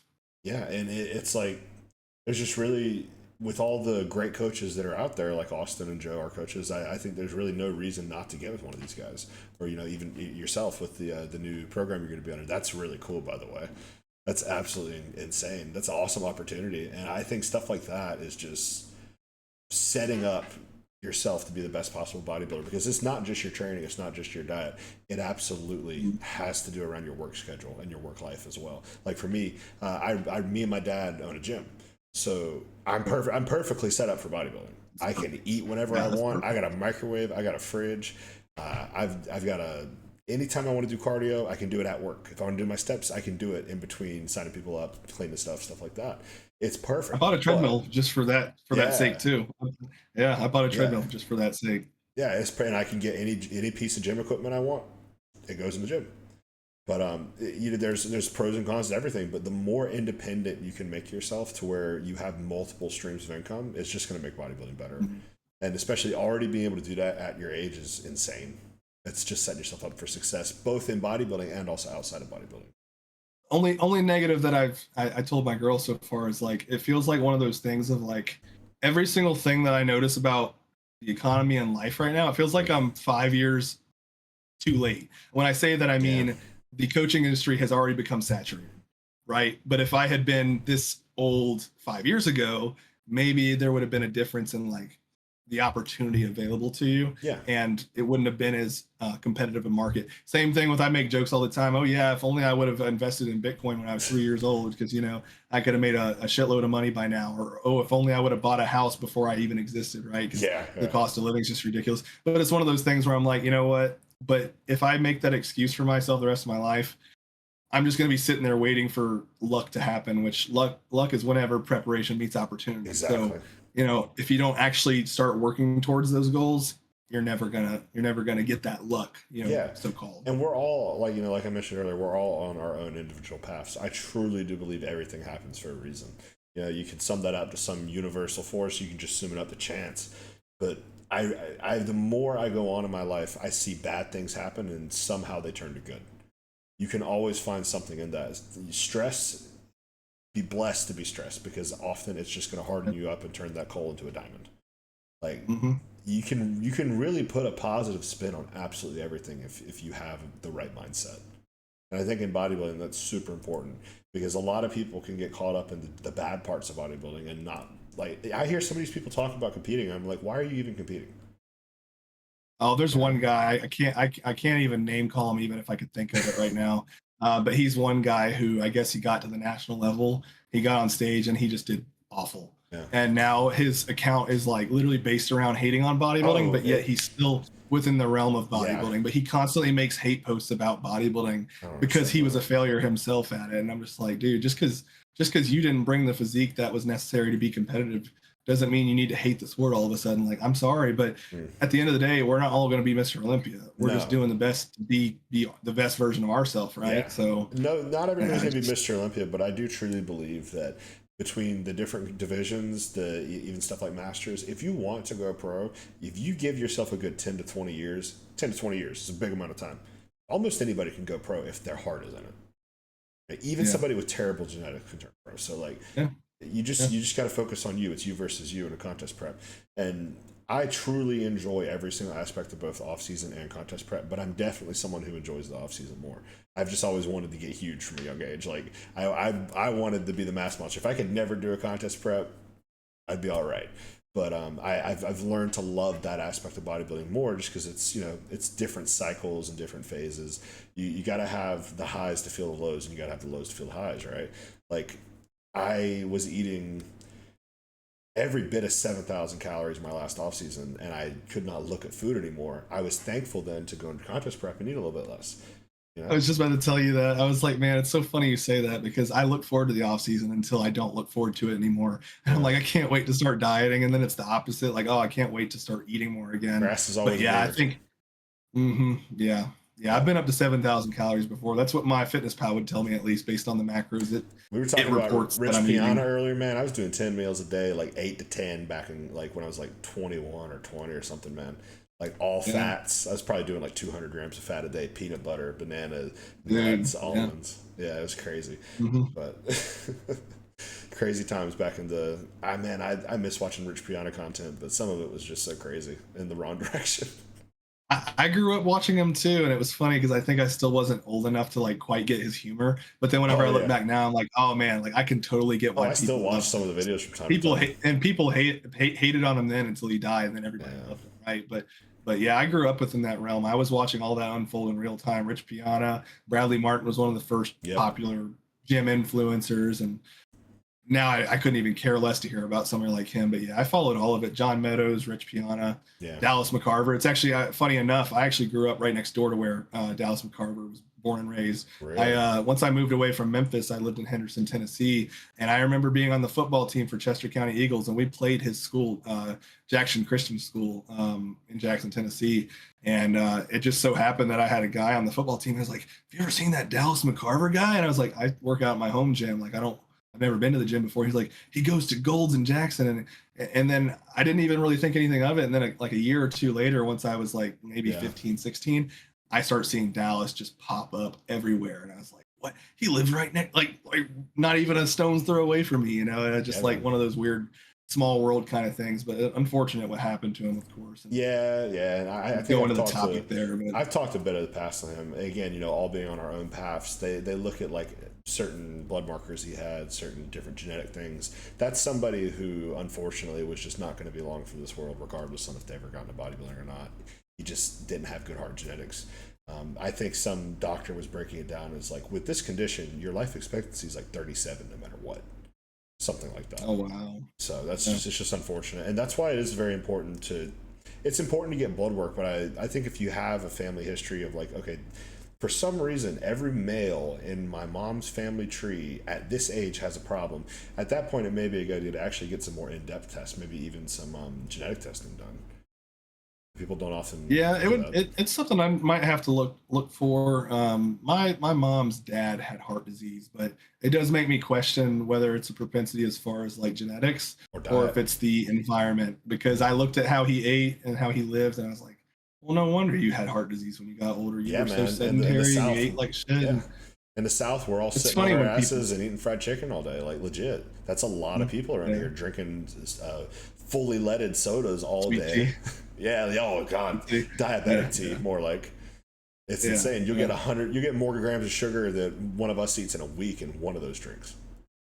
Yeah, yeah, and it's so funny whenever people bring up the conversation of how bad steroids are for you, Oh because yeah, I realize it used to be such a taboo subject, but then I'll tell people now, I'm like, you know what though? If I had never gotten into the realm of PEDs, I would have never become so health conscious when it hmm, comes to what I'm putting in my body yep, and what health supplements I'm taking and making sure that I'm getting my cardio in. And now whenever I go get blood work, my doctor's like, yeah, you abuse steroids, but your blood work comes back better than anybody else that I probably get in my exactly. clinic. So I'm just like, well, and that's not to say that blood work is the only thing to establish whether you're healthy or not. Yeah, it's There's the obviously a lot scans. more involved there. We still need to be getting like, and this is something I definitely need to get up to date on, is getting like maybe my first calcium score done, Yep, getting CT scan on liver, kidney, yeah. etc. I'm looking to But do as an far as like echocardio markers go, myself. yeah, Yeah. yeah, I want to get a EKG at some point just to make sure. I think they're Um, kind of expensive. I was just so recommended to get one. Yeah, I think if I remember correctly, because it was actually on the J3U course and it was talking about the differences. I believe the calcium score is the one that can be expensive. The EKG is probably still expensive, but Mm. the difference being that EKG will detect potential calcifying, but not like solidified. That's where you'd have to get like a calcium score done. Yeah, But it would basically kind of give you an idea if you're starting to develop, yeah. hardened arteries, plaque build up. And a So lot of people would say at our age, there's no need for that, but there's also no need not to. Like, you better safe than sorry. well, it's just like here's the mistake I made when I first started PEDs. I didn't get a baseline blood test done. Now, Mm. granted, I can look at my blood work now and say, well, it's fine. And I've had blood work in the past, irregardless of being natural at the time.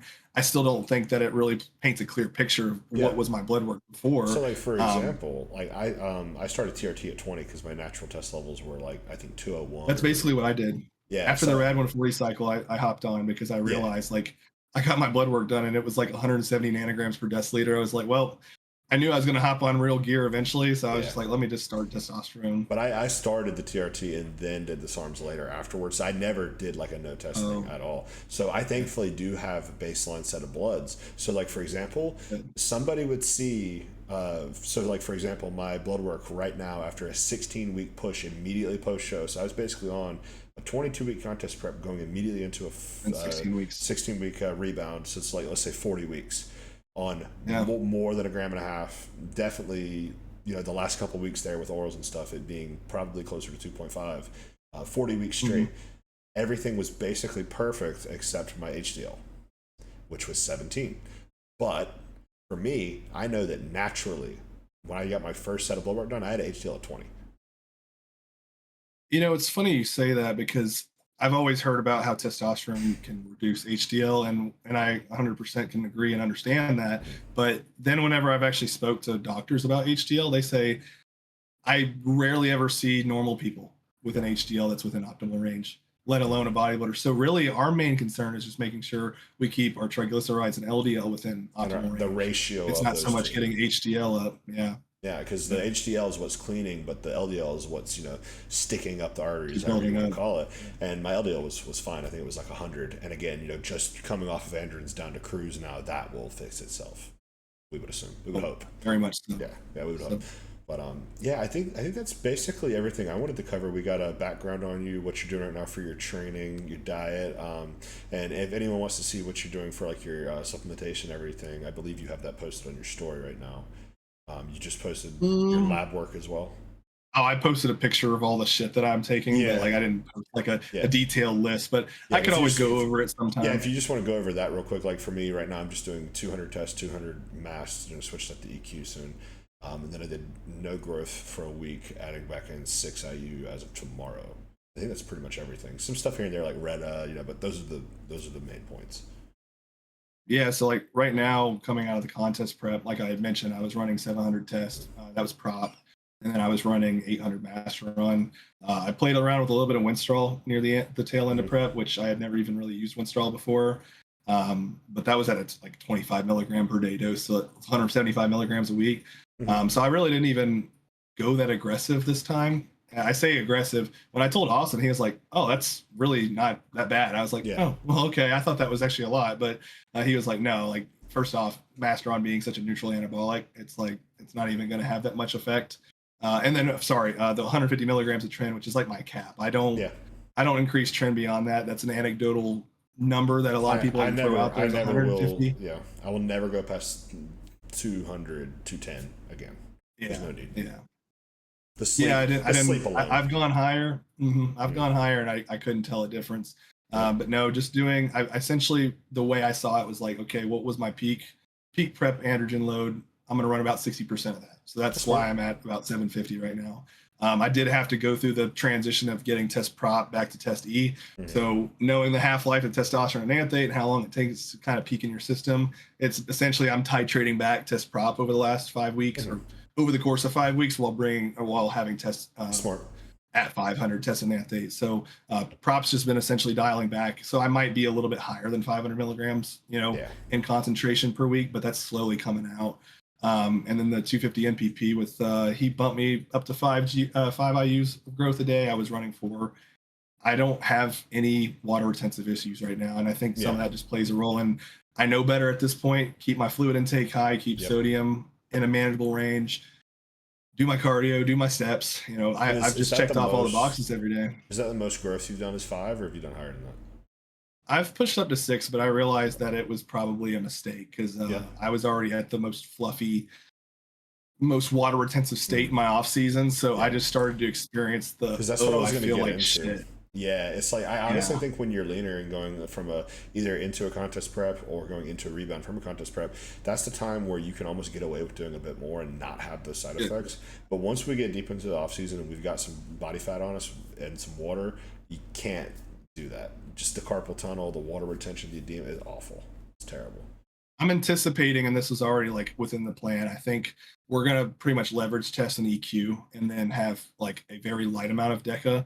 Whether it's NPP or DECA, I'm assuming DECA because I already got some in store. But that just for really the joint benefits, but then EQ acting as like an aromatase inhibitor. Too, so it'll probably be like a 5-to-4 ratio of test to EQ. And then growth, we're going to play around with that because I have a lot of it in stock right now. I made sure to have a load of it in stock for this off season and just try to ramp it up as high as I can without getting any of the negative, water retentive effects. People say as much as you can afford, and my coach Joe just mentioned this on one of his most recent podcasts. It's not just as much as you can afford; it's as much as you can tolerate. Because if you're getting crazy side effects to the point where it's affecting your sleep or recovery or anything, it's just not worth it.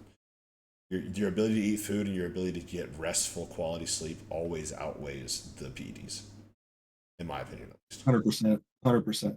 Yeah, that's something I had to go through my experience of too. But no, he's Austin. He asked me what my previous peak doses have been, and he's like, "Oh, you have so much room to like push things." And I was like, "Okay, that's a good thing to me. If that means that I have a lot of room to push things, maybe 10 to 15 pounds of actual tissue in the next year is feasible." And I'm not sure, because it really depends. Because when people talk about like, oh, even on steroids, you might be able to put on 5 to 10 pounds a year. But this is the first time I'll be pushing things like seriously, and at a really structured rate, and with just I don't know.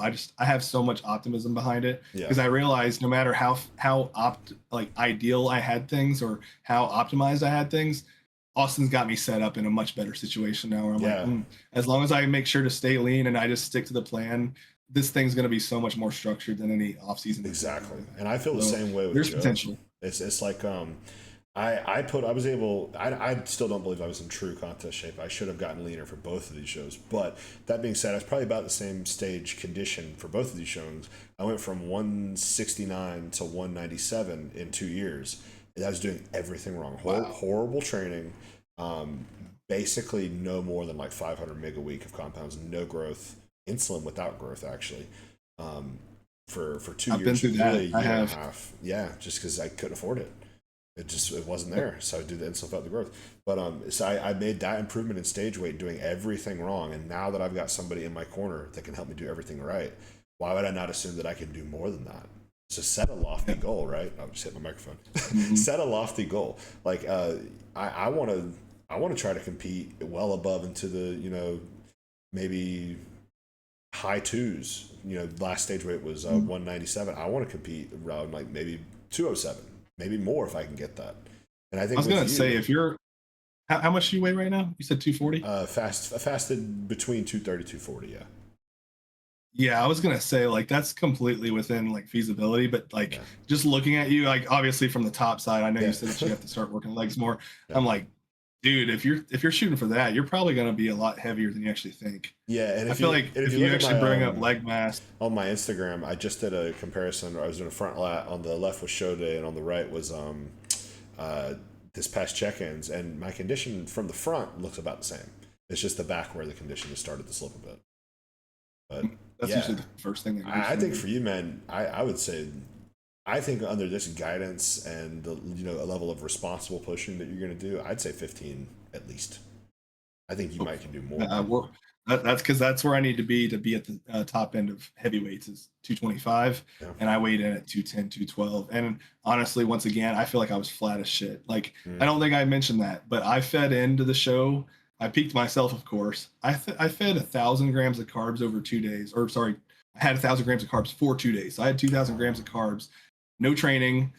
It was low protein to make sure digestion was efficient. But I realized the mistake I probably made is I didn't have any fats in there to kind of help those carbs stick.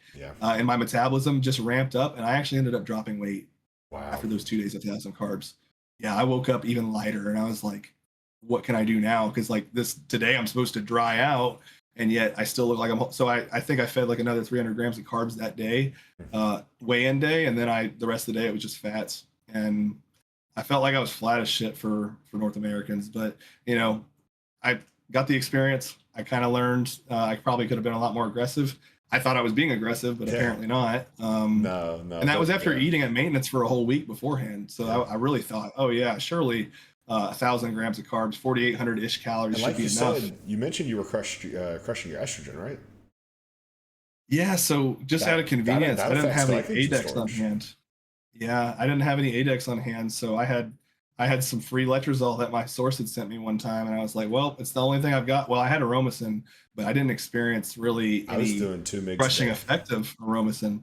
I was taking 2.5 milligrams of letrozole every day. Yep, same for the last couple of weeks. I told Stevie the blood work I had just got, where my estrogen's already at 50 picograms. I told Stevie, I said, I'm starting to question the legitimacy / like purity of the letrozole I was taking, because I thought my lipids and my estrogen would still be crushed in the ground. No, I think with everything else you were doing being so like moderate, I don't think so. And with me, I've noticed I've always been a high aromatizer, so I've got a lot of experience in anti-estrogens, even just in an off-season context. It seems to be that letrozole clears very quickly in terms of estrogen suppression. Yeah. For me, like if anything, I'm probably rebounding right now. Yeah, that exactly. So like I found, if I have to take letrozole every day for it to really be effective.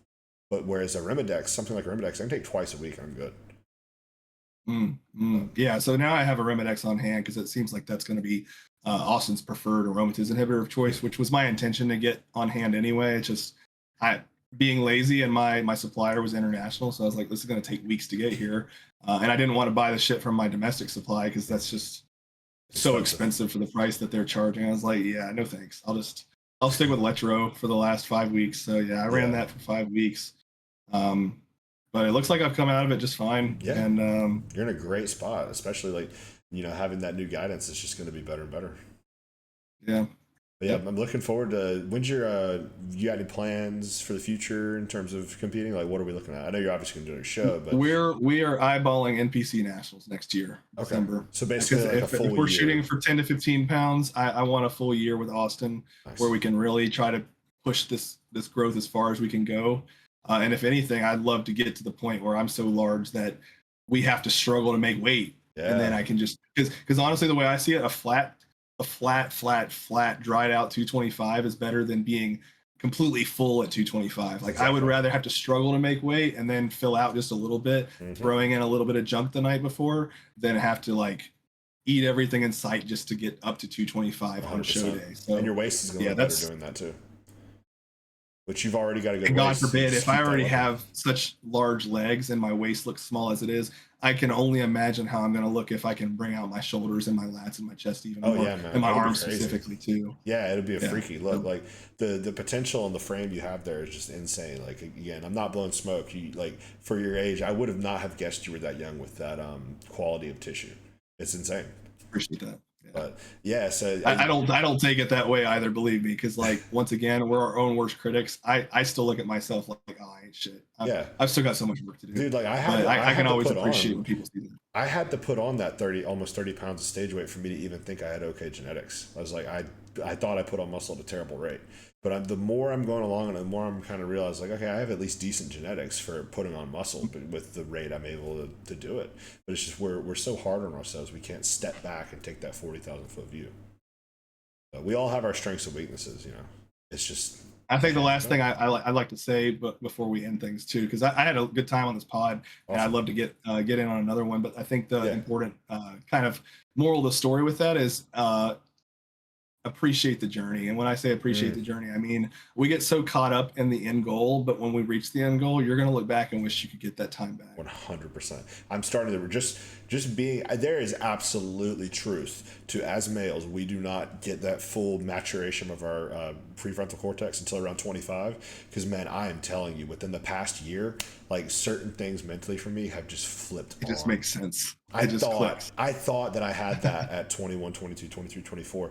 I didn't. And I think maybe a part of that was also just this second contest prep, because that was my second show I had ever done. I took like a 2.5-2-year off season. Maybe it was just the experience of the contest prep and how I went about it, but I just started to, my values have shifted in a way to where I'm able to be more consistent, but I'm able to make it work for my life better. It's like, I live in a box, but you don't have to, in terms of like my family and stuff like that, and figuring out a way to make bodybuilding work and just kind of run in the background. Because we're going to eat our chicken and rice, we're going to take our supplements, we're going to do our cardio, we're going to train. It's just processes that is running in the background. And it's like, that has kind of all started to click. It's like, okay, I don't have to obsess over these things anymore, because it's just something that I can handle now mentally. It's not going to end my world if I accidentally put 201 on the scale versus 200 in an off-season context. And in a contest prep, different story, but stuff like that, little stuff like that. That's still the learning experience I'm going through with me and my partner. It's that was kind of like the eye opener for me with this prep. Is like, the preps have gotten easier, but it doesn't change the fact that it can take a toll on the relationship itself. Because it's going to be hard. This is like the time that you really have to no matter what.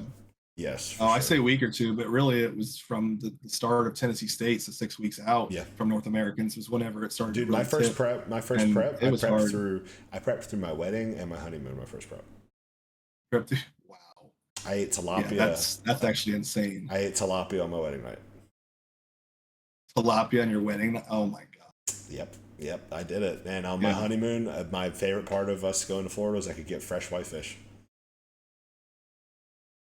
Yep, all to come. Oh, dude. All to come in with the package that I wasn't happy about, because you're never happy with your first show or whatever. But this second prep, that, and also had some family stuff, had some people in my life pass around that first prep as well, kind of all like back to back. So that first prep was so hard for me. It's like this second one, we were able to communicate much better, and just it was night and day different. So I'm sure that also had to, not just the turning 25 thing, but I'm sure that had a role to play in it. But as you guys mature in your relationship and you mature in your journey as a bodybuilder, you'll find ways to make it work so much easier. For me, that last prep, like you said, from the start of it to the end of it was pretty hard for both of us. But for this prep, I think if I really objectively sat down and asked her, she'd agree. I was pretty good up until about the 6 week out mark, and then at the 4 week out mark, there was another dip, and then 2 week mark actually kind of got a little bit better because I was able to eat up. But there was a good 6 to 4 there where it was rough. Oh, lost connection for a second. Yeah. Yeah, I think objectively it would be the same on my part. Like I think she could agree that this was probably the easiest prep in regards to like the last few weeks. Aside from the fact that like I will say the first thing that made this prep different was Retta. And I will say that Retta completely, because I'm a hangry individual, and Same. how difficult it was in previous preps to deal with waking up starving every day. Like I didn't have a single night of lost sleep because of hunger this time. Whereas before I would wake up starving within 5 hours. Like I would literally give up sleep just so I could eat my first meal of the day. Dude. Where now I was able to sleep 6, 7, 8 hours just fine. But besides that, it was just the tunnel vision, you know, because especially being self-coached, I was constantly, because that was the difficult part, was her having to constantly listen to me talk about my carbs for the day or what steroids I'm taking for this week or X, Y, and Z. And that's why I realized I need to hire a coach. I need somebody to take this off my plate where I don't have to sit there and talk to my partner who has no interest in like all the metrics of what's going on within the prep. Sure, they're there to support you for the end result, but they don't want to hear every single little thing.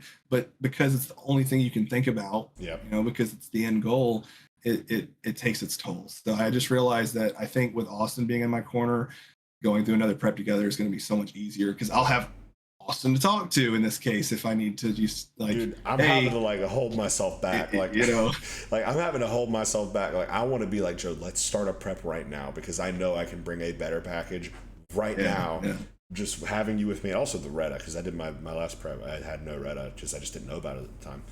And man, I'm gunning to do another show prep. I really want to be able to get into like true inside out peeled everything for the first time. Yeah, because with the glutes not being developed, I would have to sacrifice a lot of size just to get them in because of how small they were. So I'd have to give up size on my quads, I have to give up size on my arms. That's a good point. That's a good point that I've heard, that like once you've developed so much muscle, you're going to have so much muscle at some point that even if you have more body fat, it's going to shrink wrap and look like you're more shredded than you are. And I think that's what I realized with myself, is that there's some muscle groups that might not actually truly be conditioned, but just because I have so much muscle there, it just shows that much better. Yeah, and this is something I said to Steve on the last podcast. Bodybuilding is not about how big you are or how lean you are. It's about how big you look and about how lean you look. Because you can be 3% and look like you're 7-8% because you're too flat. And vice versa, you could be. Because you're 150 pounds soaking wet. Yeah. That too. But even the guys who are really, really big, if they come in too flat, it actually makes them look less conditioned than they are. No, 100%. That's why I was actually kind of upset with my peak for North American specifically, because I just felt flat. I felt like I could have popped a lot harder for how lean I was. And then of course it's that, I ate the night after the show and now all of a sudden I look good. And I had already had that playing through my head all the peak week. I was like, I'm not going to be the one that eats after the show, and all of a sudden I wake up the next day saying, oh, this is how I should have looked. And lo and behold, I was like, man, I could have looked like this. And you're a lot more, I think. But then also North Americans was a new experience. I'll tell you, being backstage, knowing when to pump up, that was all a shit show for me. I even whenever I anticipated like, no, I'm not going to pump up until then, it's like, it was even that much longer before we actually got on stage. So then I was just flat by the time my whole backstage experience was crazy. It was hectic. I had like 10,000 steps on the day of the show. But how many shows have you done total? Because I know you're a lot more experienced than me. I've only done 2. So I did the Kentucky Muscle in 2021. That was my first and only classic physique show. That was whenever weight cap was 197. I did not bring condition at that point. I didn't know what I was doing. And I had just met her at the time. So I was kind of in the midst of a blooming relationship. I was 19, she was 21. And then fast forward a few years, I took some time off. I attempted a prep and realized I had attempted a prep at the wrong time in my life. So I had to drop out of a show. And then I prepped for my next show was Night of Champions 2024. So 3 years off essentially. So you've done 5 from show 2021 preps, to basically. So Kentucky Muscle, Night of Champions, Tennessee State, and North Americans. 4 shows. So 4 shows, but you did kind of 5 preps though. or was that one prep not long I attempted a prep, and then I dropped out pretty quick. Oh, okay. So yeah, that wouldn't count. It was actually, no, believe it or not, it was the one that I realized I was actually shredded. I was prepped. I had prepped for that classic physique whenever they increased it to 202. It was in 2023, August of 2023. I remember now. I was prepping for Night of Champions in 2023 and realized I can't do this. It was wrecking my relationship. It was wrecking my mental health. I was destroying my body in the process. And I was in the worst state of mind financially and physically and mentally to be doing the prep. So I dropped out at like, I don't know, 4 to 6, maybe 8 weeks out. But I was already peeled to the bone at this point. And I had the most horrible post-show rebound. I got fucking I just ate everything in sight afterwards. So I went through that phase of uncontrolled, unmanaged blood pressure. And I realized like this was just all a mistake. Got healthy again. And then I think in 2024, I think it was just like a moment of like, I was just itching to get back on stage because technically it had been 3 years at this point. I was like, I need to get back on stage. So then I prepped for Night of Champions 2024, did my first open category or open division competition, and I weighed in at 215, but I think I just needed more diet time. Yeah. Whereas the previous show, I had gotten over dieted like too soon. This one, I was like, I'm going to give myself less runway so I don't over diet this time, and it wasn't enough. Okay, so yeah, so I was going to say, I've only done 2 shows, but I've been on both ends of the spectrum. My first show, I was way too flat. The second show, I think I was spilt pretty bad. I will say, I would rather come in flat than spilt, because it's like you still that's what I've realized. You can look back on it and be like, you know what, I was flat, but I was inside out. I was shredded. I was happy to see shredded glutes at North Americans. I was pleased with that. And it's like, I think if you're spilled, it's just a tough Tennessee State. Yeah, but yeah. Yeah, because then you just went and wrecked all of your prep just to look like a marshmallow on stage. Yeah, basically. I'd rather look flat. I'd rather look flat on stage than like a marshmallow. Yeah, and with me, it's like my legs were eating the calories, so it's weird. My upper body was flattening out, but or vice versa. My legs were flattening out while my upper body was super full. So we had to spill my upper body to actually fill out my lower body. It was super weird.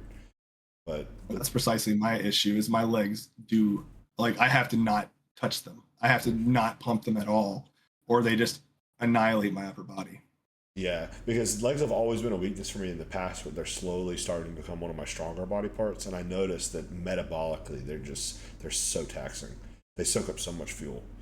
Like, I'll have to be at 8,000 calories by the end of this offseason, at least. There's no way I won't be, because I've already been to 6.5, and we weren't even really pushing super hard. Like, I was starving all day, every day on 1 milligram of Redditreat a week. So I know I can definitely push food higher. That's crazy. But yeah, it's all about enjoying the journey. And we both got shows in 2026. I know for one, I'll be super, super excited to follow your off season here. Hopefully, are you? Yeah, I'm really glad to meet you, man. Are you gonna be tracking that on social media and stuff? Awesome. Well, that'll be super cool to watch. I'm gonna keep it posted. I'll keep it. Hell yeah. Keep us all updated on that. It'll be really cool to watch your journey. I'm ready to see you turn into Nick Walker in here, man. I got high hopes. Like, for real though. Yeah, that 10 pounds a year kind of thing for the next 10 years. Yeah, that's all it is, man. I mean, I really think that you can do it. I think all of us can do that to a level if our hearts are in it and we've got the means. Now, it's just about consistency. Guys like Nick you could say he has good genetics in certain areas, but I would say he's the Dorian of our area. His genetics are not outstanding in any area. He just works hard and he's got the time put in. I think he's a good example for guys like us. But I think that's all we got time for. I think both of our ladies here are going to kill us if we don't get off. Yeah, I'm sure she's ready for me to get off. She's been playing The Sims, though, so she's had her time. Oh, yeah. My wife is probably asleep, but if I'm lucky, I'll be able to tell her goodnight. But this was super, super fun, man. Time flew by. I'm definitely looking forward to doing another one of these whenever we can line up our schedules. Oh, absolutely. Absolutely. Yeah, I had a good time. Yeah, it's super fun. It's always fun to talk bodybuilding. That's for sure. You can... I think I need an outlet like this. Oh yeah, dude, me too. I could go for hours and hours and hours, and I'm sure the next one we do will be even better. Getting our introduction here. So, 100%. But yeah, this has been another episode of the Iron Obsession podcast. If you made it to an hour and 42 minutes with us, thank you so much for watching. But I'll try to have this posted up pretty ASAP. But yeah, this was fun. Thank you guys for watching.